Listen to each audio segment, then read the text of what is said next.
नमस्कार, आपका स्वागत है रसोई की पाठशाला में। आज का विषय है कि हम ऐसे कौन से फल जो ना खाएं 60 के बाद, जिससे हमारा कोलेस्ट्रॉल, ना ही डायबिटीज होने का खतरा और शुगर बढ़े। तो हम ऐसे ही विषय में बात करेंगे कि आखिर कौन से फल जिनको हम इग्नोर करें यानी कि ना खाएं, और कौन से फल है जिसको हम खाना शुरू करें जिससे हमारे पाचन, कब्ज, गैस जैसी कोई भी समस्या हमें नहीं हो। जैसे कि 60 की उम्र के बाद शरीर की पाचन शक्ति धीमी हो जाती, मेटाबॉलिज्म कम हो जाता है और कई बार बीपी, शुगर, हड्डियां या दिल से जुड़ी बीमारियां भी शुरू हो जाती हैं। ऐसे में सभी फल फायदेमंद नहीं होते हैं। कुछ फल ऐसे हैं जो शरीर को ताकत और इम्यूनिटी देते हैं, वही कुछ फल ज़्यादा मीठे, भारी या एसिडिटी होते हैं। तो इसके नुकसान हमें पता चलना चाहिए। तो आज इसी पर ही हम जानेंगे कि आखिर कौन से फल हम खाएं और कौन से ना खाएं। अगर आप मेरे चैनल को अभी तक सब्सक्राइब नहीं किए हैं तो जाइए कीजिए लाइक, शेयर और सब्सक्राइब, और मुझे कमेंट सेक्शन में बताएं कि आप मेरा वीडियो किस राज्य और शहर से देख रहे हैं। ये मुझे जान के काफ़ी खुशी होगी। सबसे पहले हम जानते हैं कि कौन से फल हमें खाना चाहिए। तो सबसे पहले आता है यहाँ पर तरबूजा यानी कि वाटरमेलन। तरबूजा का क्या फ़ायदा होता है? पानी की कमी दूर करता है, ब्लड प्रेशर को संतुलित करता है। लेकिन इसे कितना खाएं? 1 कटोरी 200 ग्राम दोपहर में आपको खाने के हैं। और इसे आप जब भी कट करें, या तो जब भी आप इसको खाने के लिए बैठे, तो आप इसको एक चीज़ रखें कि इसको फ्रिज में ना रखें, इसको तुरंत काटें और तुरंत ख़त्म कर दें। रात में भी इसे ना लें। अब दूसरा जान लेते हैं जामुन। जामुन के फायदे होते हैं, ब्लड शुगर को कंट्रोल करता है, ये डायबिटिक का बहुत ही बेस्ट फ्रेंड है। लीवर और पाचन के लिए भी ये फायदेमंद है। कम से कम आपको 6 से 5 इसको रोजाना खाने का है।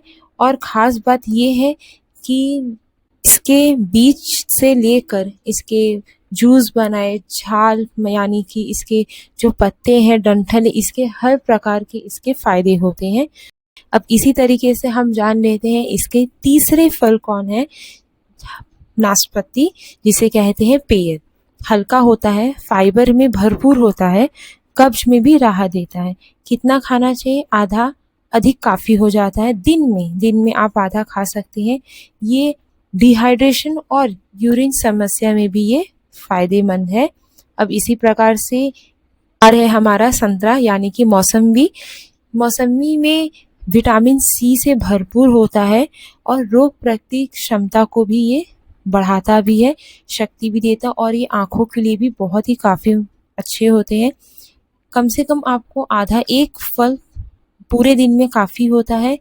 एसिडिटी या गैस की समस्या हो तो 3 दिन में खाएं और खाली पेट इसे बिल्कुल भी ना लें, क्योंकि इसमें एसिडिटी की मात्रा ज़्यादा रहती है, जैसे कि खट्टापन इसका काफ़ी होता है। तो कभी भी आप कोई भी खट्टा फल खाएं तो हमेशा याद रखिए कि आपको उसे खाली पेट नहीं खाने का है। उसी प्रकार से हम जानते हैं हमारे चौथा फल है जो है केला। केला ऊर्जा देता है यानी कि आपको एक शक्ति देती है, पाचन में मदद करता है, दिल के भी स्वास्थ्य के लिए काफ़ी महत्व है। केला आपको हमेशा दिन में ही खाना है, रात में नहीं लेने का। अगर आपने रात में खाया तो हो सकता है आपको कब्ज की भी तकलीफ हो सकती है। शुगर के मरीज इसे कम से कम मात्रा में खाएं, जैसे कि डायबिटिक के हैं मरीज, और जिनको लगता है कि मेरा शुगर शूट अप ना हो जाए, वो भी इसे कम खाएं। आखिर में हमारा फ़ायदा देने वाला फल है सेब। सेब हाई फाइबर है, दिल के लिए फ़ायदेमंद है, ब्लड शुगर को कंट्रोल करता है।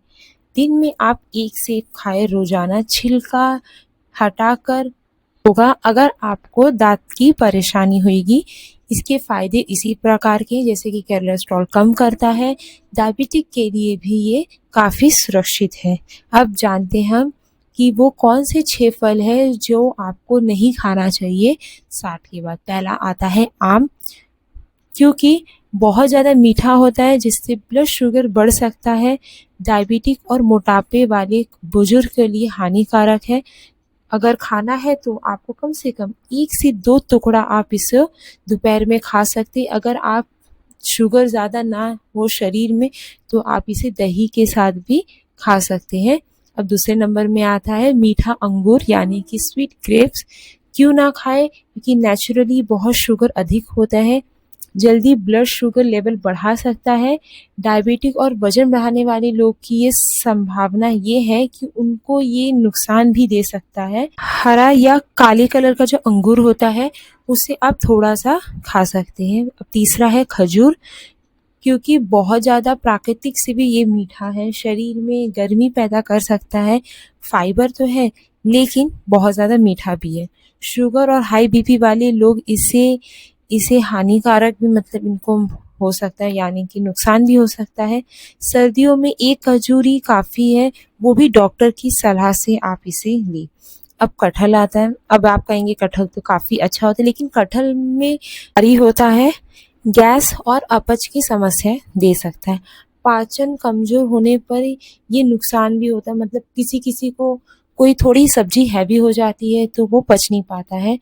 तो इसी प्रकार से हम कहते हैं कि थोड़ा-सा खाएँ, यानी कि कम मात्रा में, तो ये जल्दी ठीक होगा। अब बात है 5वें नंबर की, यानी कि कच्चा पपीता। पाचन पर जोर डालता है और गैस, एसिडिटी समस्या को भी बढ़ा सकता है। पेट के लिए काफ़ी भारी बन जाता है पूरी तरह। कच्चे पपीते को मन कहा खाने के लिए तो आप इसे कम से कम, जितना कम हो उतनी मात्रा में आप इसे खा सकते हैं। अब 6वें नंबर पे है उसी तरीके से अनानास। अनानास ज़्यादा मात्रा में नहीं खाने का है, क्योंकि इसमें एसिडिटी एसिड जैसे होते हैं जो पेट में जलन या जीभ पर कश। कंक्लूजन: 60 के बाद फल की औषधि है, लेकिन सही फल सही मात्रा में और सही समय पर खाएं। संतुलित जरूरी है। पाचन में हल्का फल जैसे सेब, नाशपाती, संतरा सबसे फायदेमंद है। मीठे और भारी फल जैसे आम, अंगूर, खजूर से दूरी रहे या बहुत सीमित मात्रा में ही खाएं। डॉक्टर की सलाह और अपने शरीर की स्थिति को समझकर ही फल को आप जाने और उसी को ही चुने खाने के लिए। सही फल और शरीर को स्वस्थ, मजबूत और एक्टिव बनाए रखते हैं। मुझे उम्मीद है आपको आज का विषय काफ़ी अच्छा लगा होगा कि हमें 60 की उम्र के बाद क्या खाना चाहिए। ये ना ही सिर्फ 60 की उम्र वाले लोगों के लिए भी है, और कुछ ये बातें हम जैसे आम उम्र वालों की, यंग यूथ के भी लिए है कि हमें कभी भी कोई भी चीज़ खाने का है तो हमेशा सीमित मात्रा में ही लें, चाहे वो कितना भी अच्छा फल क्यों ना हो। इसी विषय पर मुझे लगा आपको काफ़ी कुछ समझ में आया होगा, तो बिल्कुल ना भूलें लाइक, शेयर और सब्सक्राइब, और मुझे कमेंट सेक्शन में बताएं कि आपको आज का टॉपिक कैसा लगा कि 60 की उम्र के बाद हमें कौन से फल खाने चाहिए। तो अभी के लिए बाय बाय, टेक केयर, स्वस्थ रहे, खुश रहे।